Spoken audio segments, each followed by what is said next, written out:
Hello বন্ধুরা, আসসালামু আলাইকুম। পাপড়ি মাশরুম অ্যান্ড অ্যাগ্রো ফার্মের পক্ষ থেকে সবাইকে শুভেচ্ছা। আশা করি সবাই ভালো আছেন। একজন শ্রদ্ধেয় নতুন মাশরুম চাষি জানতে চেয়েছেন, মাশরুম চাষে প্রশিক্ষণ নিতে চাই, কিন্তু ফ্যামিলির সাপোর্ট পাচ্ছি না, এখন আমার কি করণীয়? আমাদের দেশে সবথেকে কমন একটা সমস্যা, পরিবার থেকে কোনো কাজে সহযোগিতা করে না। তারা মনে করে পড়াশোনা করেই চাকরি করবে, মাস শেষে বেতন পাবে। এটা আমাদের একটা কালচার হয়ে দাঁড়িয়েছে। কিন্তু আপনি যদি কিছু করতে চান, সেক্ষেত্রে স্টুডেন্ট লাইফে করাটাই উত্তম, কারণ এটা আপনি পাশাপাশি করবেন। এই জিনিসটা আপনাকে বোঝাতে হবে। যারাই উদ্যোক্তা হয়েছেন তারাই এরকমের বাধা না পেরিয়ে কেউই উদ্যোক্তা হতে পারেননি।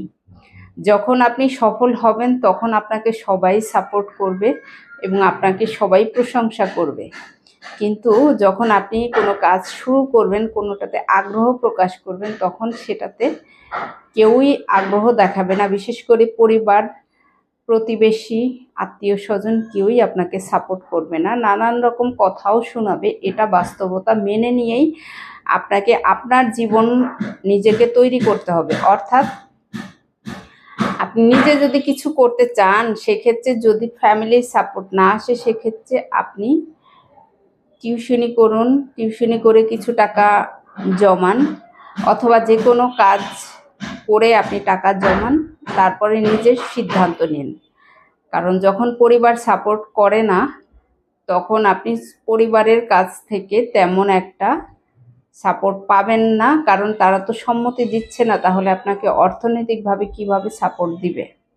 সেক্ষেত্রে আপনার নিজের চিন্তা আপনাকে নিজেকেই করতে হবে। সেটা শুধুমাত্র মাশরুম চাষ না, যে কোনো উদ্যোক্তা হতে হলে, অর্থাৎ যে কোনো বিজনেস করতে হলে আপনাকে নিজেকেই উদ্যোগ নিতে হবে। শুধুমাত্র মাশরুমের ক্ষেত্রে অল্প পরিমাণ পুঁজি নিয়েই করা যায়, কিন্তু অন্যান্য উদ্যোক্তা হতে হলে বেশ পুঁজির প্রয়োজন হয়।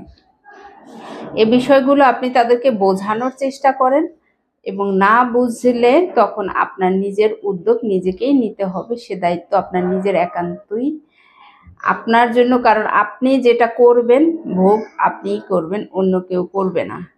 আশা করি ভিডিওটি দেখে আপনি নিজেও বুঝতে পারবেন, এবং যারা এই ধরনের পারিবারিক সাপোর্ট পাচ্ছেন না, তারাও এই ভিডিওটি দেখে নিজেকে তৈরি করার জন্য প্রস্তুত করতে পারবেন। ভালো থাকুন, সুস্থ থাকুন, এবং নিজ ঘরে ঘরে মাশরুম চাষ করে নিজের পুষ্টির চাহিদা মিটিয়ে তুলুন। ভালো থাকুন। আল্লাহ হাফেজ।